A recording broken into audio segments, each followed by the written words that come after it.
Hello my friends, so it's Chris here from the School of Embodiment. A couple of days ago I made a video on spiritual crisis after an awakening experience. Now many people, I meet with a lot of people who have a sudden awakening experience. It might be through meditation, it might be just spontaneous. Very often it's triggered by psychedelics, smoking weed, MDMA, some sort of mind-altering substance. But it doesn't have to be. Now for some people, they go through an awakening experience and it's very joyful, it's very blissful, seeing through the sense of identity, seeing that this identity that we've taken ourselves to be for our entire lives isn't as solid and isn't as real as we believed it to be.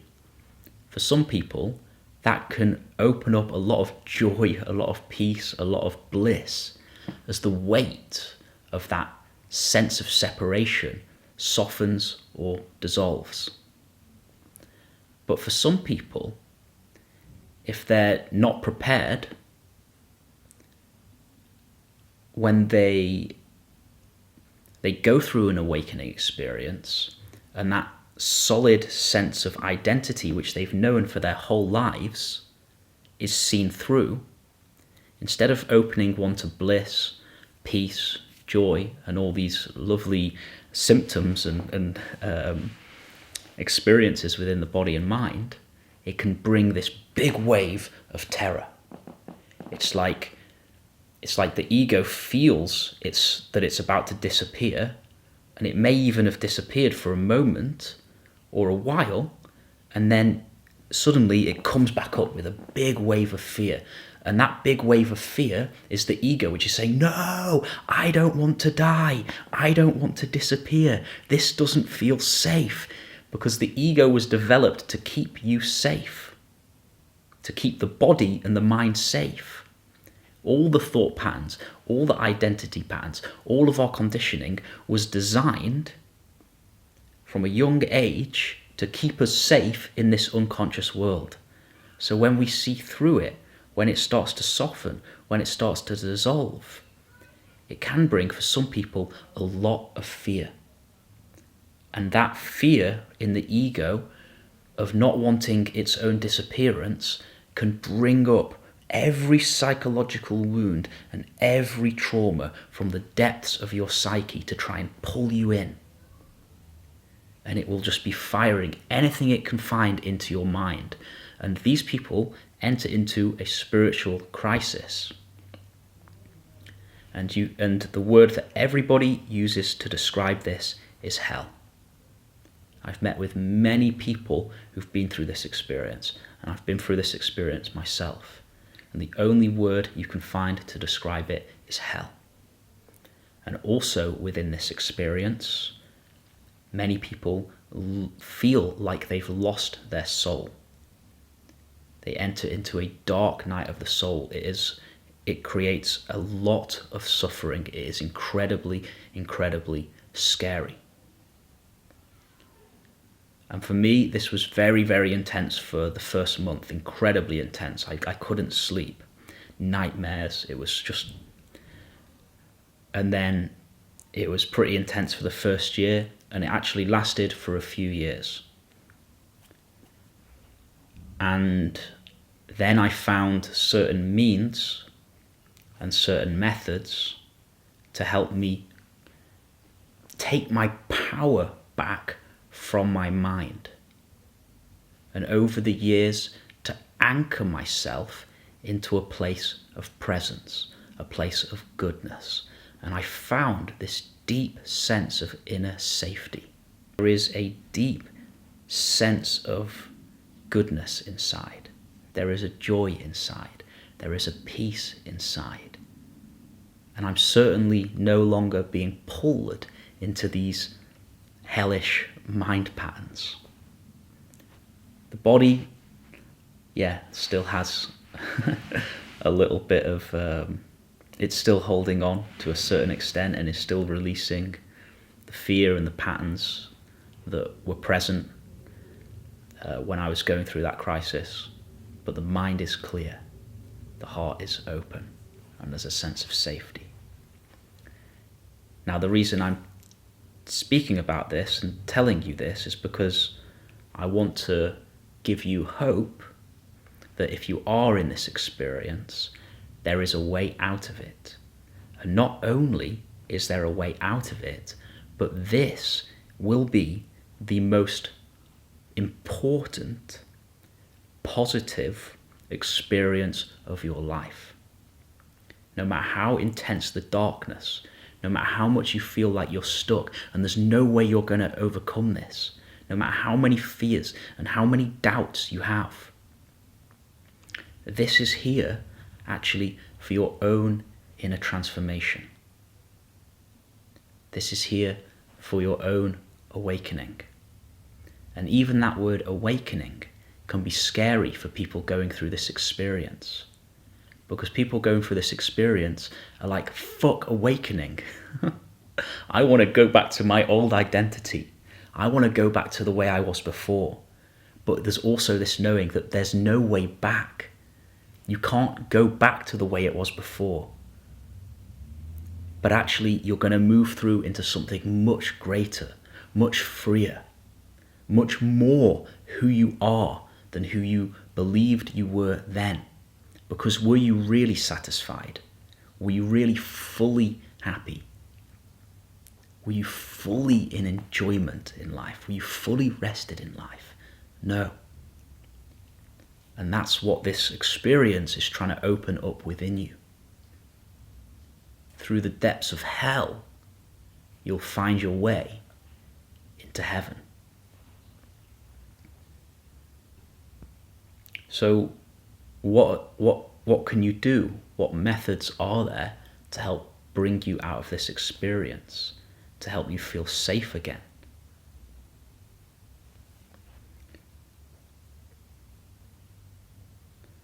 Well, it's hard for me to say on a single video.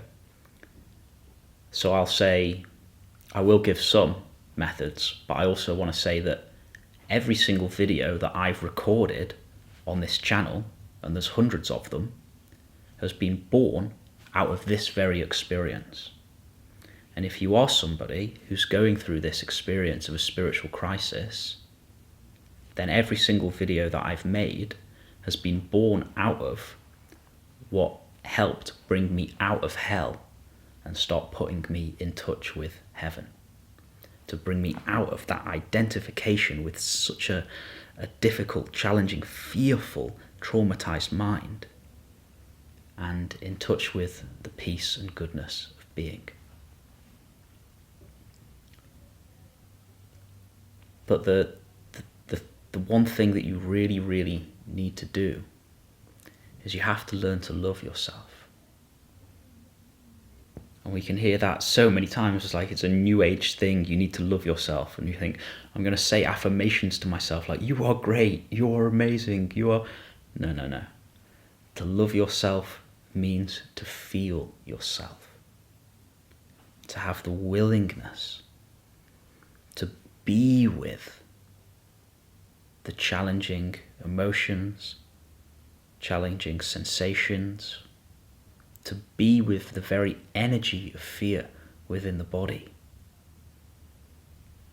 Because if you can hold yourself like a loving mother or loving father would hold their scared and crying child, if you can bring attention to all of these parts which are freaking out and scared, and breathe into it and soften around it, every day creating a relationship between you and your body, between you and your nervous system, which is freaked out.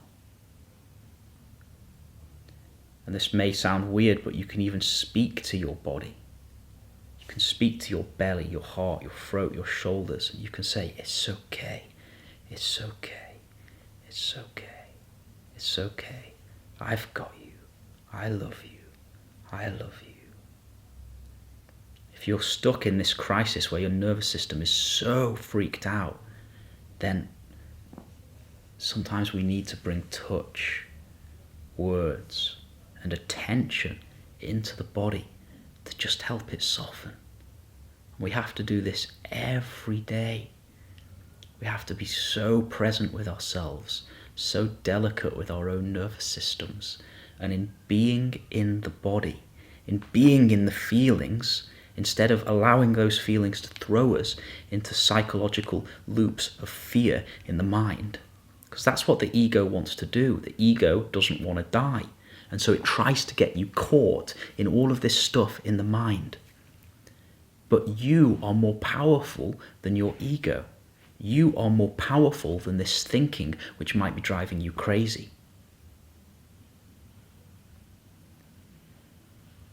You have the power to move attention. Now, your power might have been hijacked and your attention is being pulled into all of this craziness in the mind. So you bring it back and you become immensely curious about what's within the body, and you stay deeply in the body. You breathe into it. You feel into it. And if you can catch and hold fear in the body instead of allowing it to rise into mind, then you become deeply present. You free yourself from that mind. The more intense the mind is, the more intense presence you need to be free from it. And that is a gift. Because in your journey of becoming free from this, you will grow a deep presence. You will be pulled into your heart. You will be pulled into your being, because that is the only place where you will find refuge. That is the only place where you will find safety. And that is what life wants from you. Life wants you to be pulled deeply into being. And that is what this experience is for. This experience is to pull you ever so deeply into your own being. It's to help actually free you from the madness of the mind. The madness that's come up in the mind isn't here to just hurt you and annoy you and batter you and beat you up. It's here to point you towards what is free. There's freedom in your heart. There's peace in your heart. The peace of being.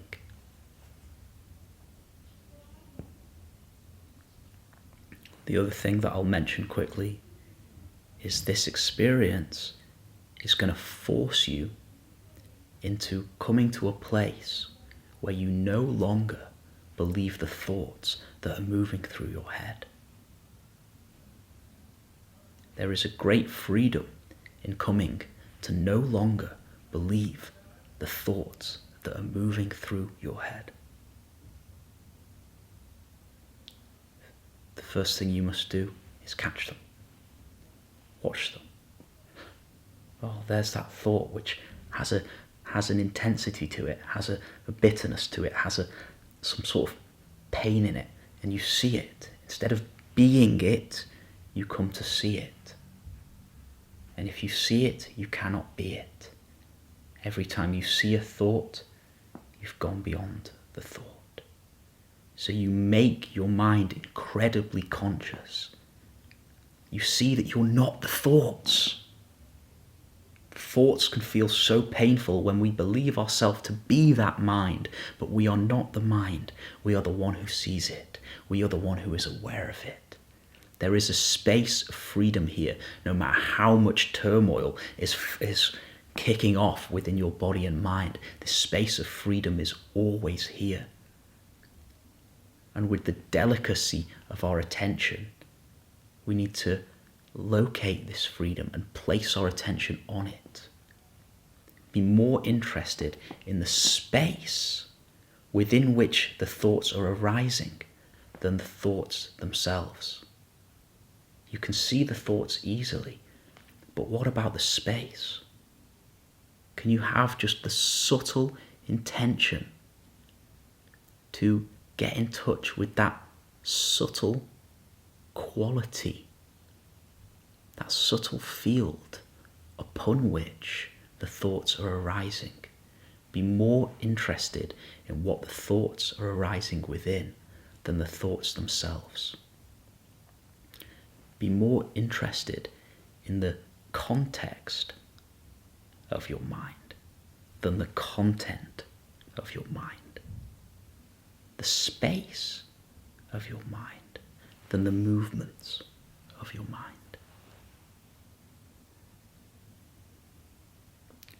And the other thing that we can do, there's many things we can do. Watch the videos. But the other thing we can do is we can inquire directly into our being. You ask yourself the question, okay, there's a body here. There's a thinking personality here. But what is it that knows this? What is it that's aware of this?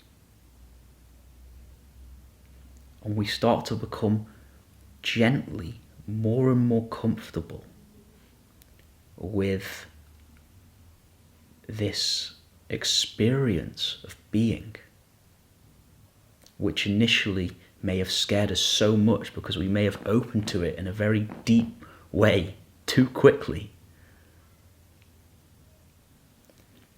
So we start to actually move towards that which we're afraid of.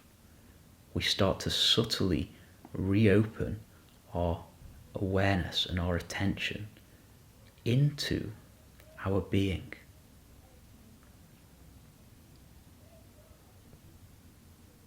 And if this brings fear, that's okay. When it brought fear initially, we couldn't handle it. We had to get away from it, and we turned away into the mind, and that's what pulled us into this hell experience. But now when we open to being, and it brings fear, instead of turning away, we meet it. We meet the fear. We breathe into the fear. We hold the fear. You will have to walk through your fear to get over this. And that isn't a bad thing. Fear isn't as scary as you think it is. The amount of times I've directly met the energy of just intense terror on this path of healing from this experience. And actually, when you just really meet terror, when you breathe into it, when you allow yourself to go white in the face, but you don't believe the thoughts, you stay in the body, you realize that even terror is nothing compared to the light of your presence. You are so much more powerful than anything that can arise within your body and mind. This is a path for spiritual warriors. And the thing is, we get thrown into this. We don't choose it. We get shoved into it. And it's the only way out is through. I'm sorry, the only way out is through. You cannot avoid this. You cannot escape it. You cannot run away from it. You're in it. You're in the depths of it. But it's not going to get worse than this. It won't get worse than this. So have the courage to meet your body. Have the courage to get comfortable with feeling fear within the body. And really learn to be kind to yourself. Really learn to love yourself. Now, within this experience, the mind can throw up all sorts of doubts, all sorts of weird experiences, all sorts of existential fears and worries and realizations that feel weird and feel scary. But all of this will pass in time. There's something that I need to say, which is when we first have this awakening experience, what often happens is we start having spiritual realizations, deep realizations, which people talk about in all the spiritual books that every spiritual seeker is searching for. We start having these experiences, but often we're having them with a disconnect from the heart. And when you have a spiritual insight purely in the mind, and the mind thinks about this insight, it can come with a lot of fear. And the antidote to a lot of these fears, existential fears around realizations that you may be having, is to reconnect with your heart. Because the heart perceives these realizations in a different way. It's the disconnect from the heart which can give this sense of meaninglessness, this really scary sense of the world being meaningless, which a lot of people go through. But reconnect with the heart. Feel into the pain within the heart. And through feeling through the pain in the heart, you get put in touch with this meaning, this love, this joy, this safety, this goodness in the heart. And that goodness becomes such a refuge for you as you go through this experience. Every single fear that I had, and I had thousands of fears all day, fears, I'm never going to get over this, I can't believe this is happening, what the hell, the mind throwing everything up, constantly battering me, while I'm trying to get free the whole time. It's all gone. Things that I thought would never go, it's all gone.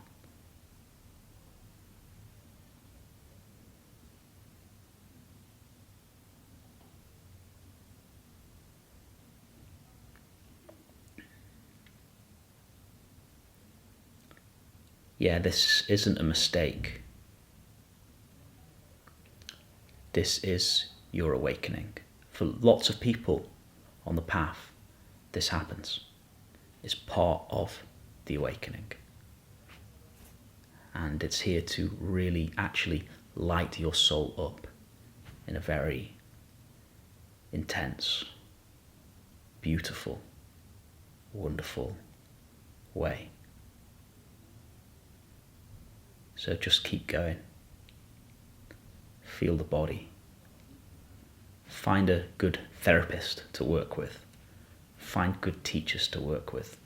It's really, really important to have good people on your side.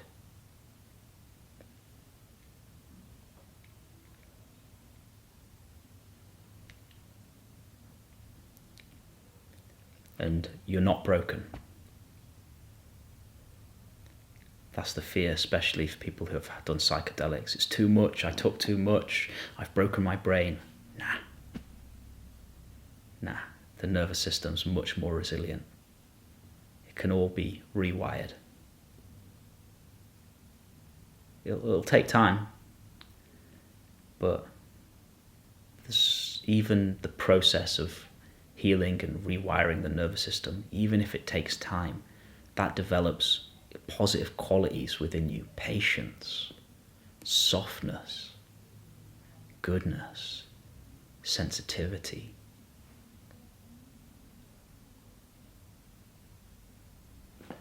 Okay, I better go. I'm going to get a parking ticket. I parked in the public car park, so I think I've gone over.